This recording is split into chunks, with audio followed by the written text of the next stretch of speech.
Number 5 of the 19 things they don't teach in real estate school may not seem as important at first, but I promise it is. Defining your standards as well as defining your systems. So let's talk about defining your standards first. What are you going to allow for yourself and what are you going to allow to accept from others? Oftentimes this shows up in real estate because you have a genuine heart and you want to solve problems. As real estate agents, we want our clients to know we're here for them and we want to provide the best customer service possible, and it's not a bad thing.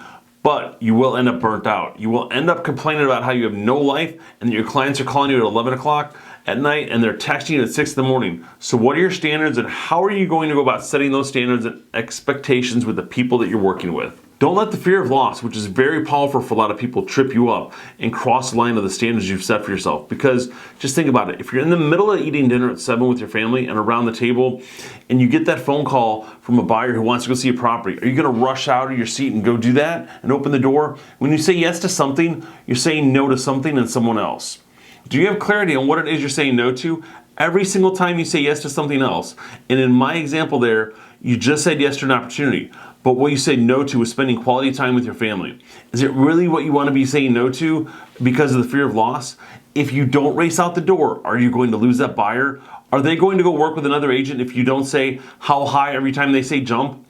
Is that really the standard or expectation you want to set for yourself?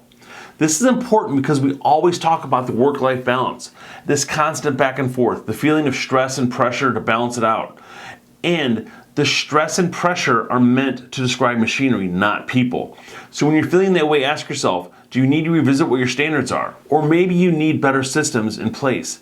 And maybe there's a way you can systemize a process, create a checklist or something. Every time you do something 2 or more times, you need to create a system for it. Basically, you need to create a checklist, your standard operating procedures that you can lean on. Here's an example. Look at the first column at the top of this diagram. Let's say that you have the first-time home buyer and they're purchasing their very first home at the age of 30.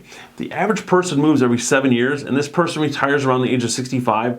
If I help this person not just purchase their first home, but every home they will live in until they retire, I can be their go-to agent for the next 35 years, which means they will probably move 5 more times, which also means 9 or 10 different opportunities for me if I represent them both as a buyer and a seller.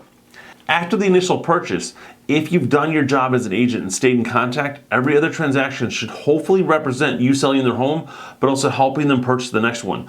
You're double dipping. So let's say that 9 opportunities, and let's say that the commission is $6,000, $7,000. What is that? That's over $50,000 in commission from just that one client. Not to mention, hopefully they refer you to their friends and family as well. Think about as they're moving, the prices are going up that they're purchasing, so the commission dollars get higher. Now, I don't know if I would walk away from that. Would you? So what's the problem? The problem is for most people is they don't think long term. They're just so wrapped up in the here and now and where the next deal is going to come from that they can neglect thinking about the long-term benefit from that. And the other part is they just lack the systems. They don't have an automated system so that they can stay in front of the person and put them on some sort of drip campaign. Maybe it's a quarterly phone call. Maybe it's they do a client appreciation event and invite them to that. You have to find a way and stay in front of your people. Now, it's all about the invite, not the event. Make sure you do your invites. Look at the next statistic. When surveyed, 88% of people said they would have used a real estate agent again. They did a great job and they would use that agent again. But guess what? Only 12% actually did. And they probably can't even remember that agent's name. Why? Because they sucked at follow-up. Don't embrace the suck. They had no systems.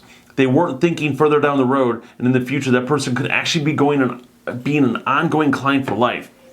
I want you to remove the concept and remove the idea of past clients, right? You don't go to your doctor or your dentist and they're like, hey, welcome back, past client. There's this unwritten understanding that you're their client. You'll be back. So why are real estate agents any different?